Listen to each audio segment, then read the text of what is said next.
Environmental protection, section 8. Um, no one else has to provide a certification. No one else has to provide a meter. There is a meter on every property on the island. It's a water meter. You can't create more septic than water in. So readings are done every 3 months. For 16 occupants in the Millersville, I pulled the numbers. They run between 600 and 800 gallons per day for 16. This is 9. So there's been some discussion about what was recorded. The document that was recorded for 5 bedrooms is 5 times 180, because everyone on this call who's not in an assisted living program produces 180 gallons per day. That's what the standard is for the county and for the state. So that's 900 gallons. It's a 1,500 gallon tank. 9 residents occupants in a assisted living program each produce 100 gallons because they have depends and they just don't eat as much. People that are older and disabled just don't eat as much. So there's no need for the monitoring. That's discriminatory. There's no need for the certifications. If someone has a concern, if something happens, we have to make sure it's okay. If obviously with the property is sold, that's when people get it certified and we pass it on to you. So again, this is easy to get a certification 365 days a year. If John Barris or someone wants to pick up the phone, who's not a volunteer, call the county and say, I think that We don't want that because there's a cost to us on that. Sure. What we're asking, and you say if nobody else is asking for an accommodation to operate a commercial business on Gibson Island. And if we're going to have the burdens and the costs of doing that, we're going to ask for certain things so that we don't have to bear it. And just so we know, the septic system that was at this house that the Hennessy's had. Oh, you're frozen, Louis. Was right on the edge of compliance. What, Patty? You were frozen. You're frozen. Oh, I'm sorry. I don't know where I was starting, but I was saying that the septic system here was right on the edge of compliance from the county standpoint.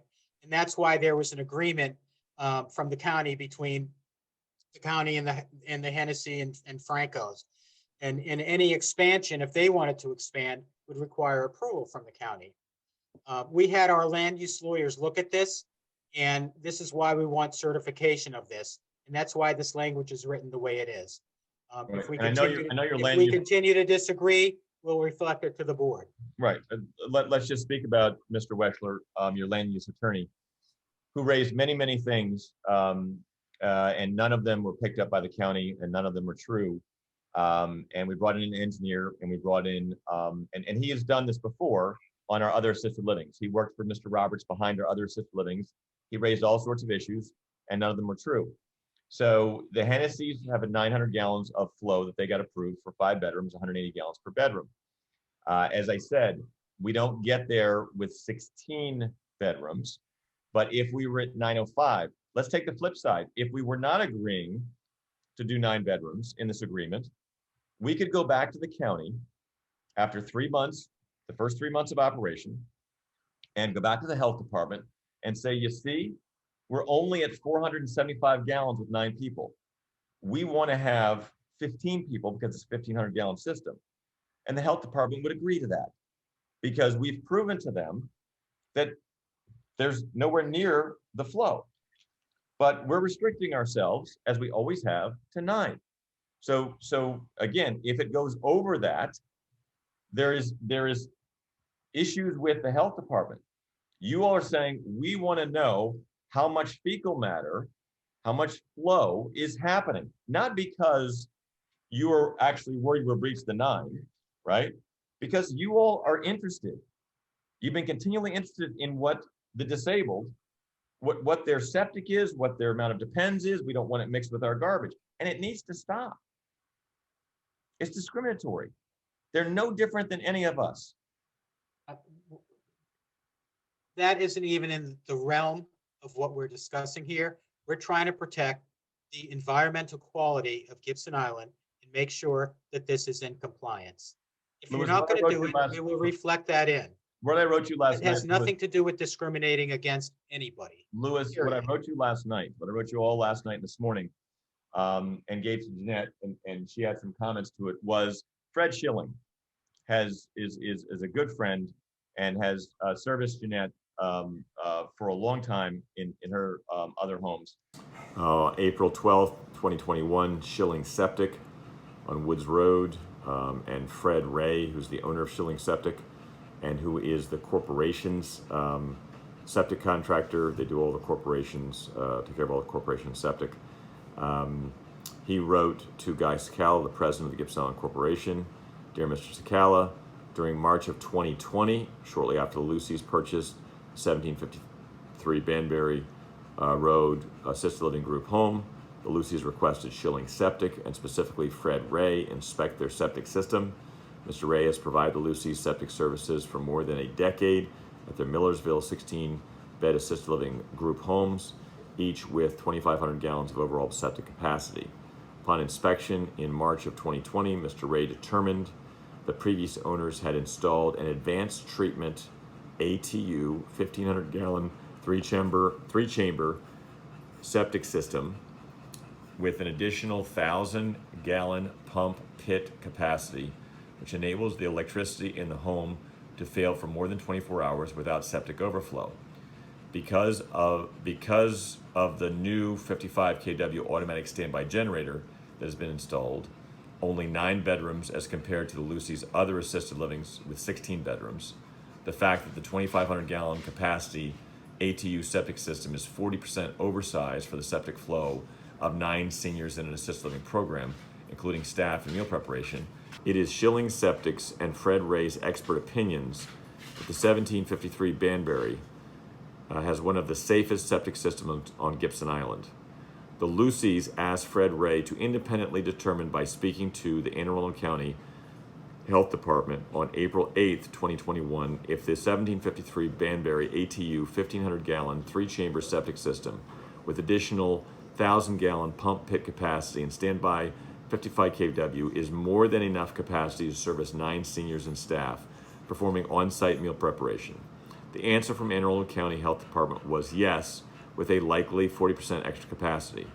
As a benchmark, and in Shilling Septic's over a decade experience servicing the Lucy's other 16-bed assisted living group homes, which produce between 650 and 850 gallons of septic per day, the heaviest septic flow at 1753 Banbury will likely remain below 500 gallons per day. Fred has done work. He's done work on the boatyard, on that system. We've talked to the other septic people, the systems that are leaching into the bay.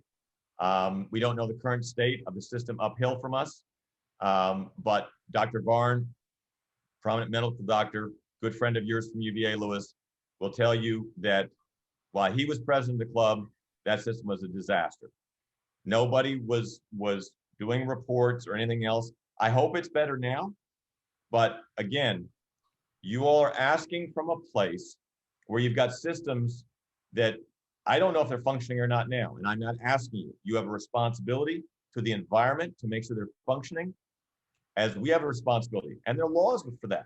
And we're simply saying, that's what we offered. We'll both take care of ours. If we do something wrong, look, we're not calling on your system. We're telling you, go ahead and call on our system.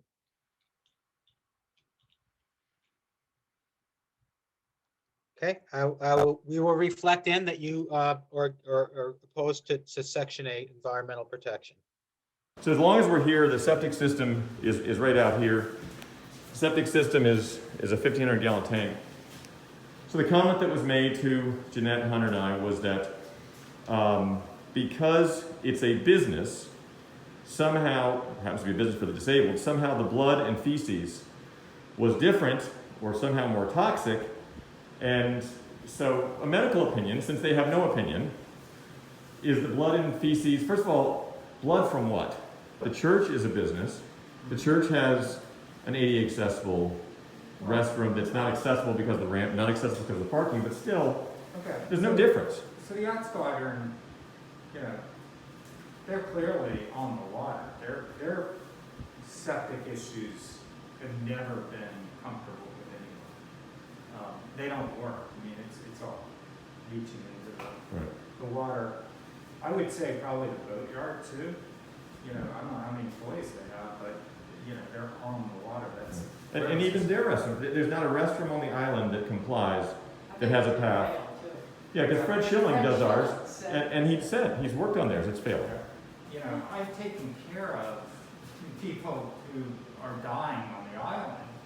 They're receiving care from nurses, you know, blood draws, medication, the whole works. So if this is that, then you would have to restrict anyone who wants to die at home on this island. But they're saying, no, it's different because this is a business and we're somehow responsible. And I'm like, I don't know how you all are responsible. For 29 years, you haven't even adhered to the ADA regulations. How are you responsible for this? And I said, I'll name you as an additional insured. Then the club, you know, with its, whatever, 800 members, not all of them who come there and use the bathroom at the same time or stay in the hotel, and maybe they're sick, you know, some of them are sick. They come here sick. They're all on medication. They're all on medication, and you've got this limited septic system on top of whatever that hole is on the golf course, or right over here. Ninth hole. That fails, well, in my lifetime, has always failed routinely. I don't know how you can argue that 800 people as a business, you know, can use that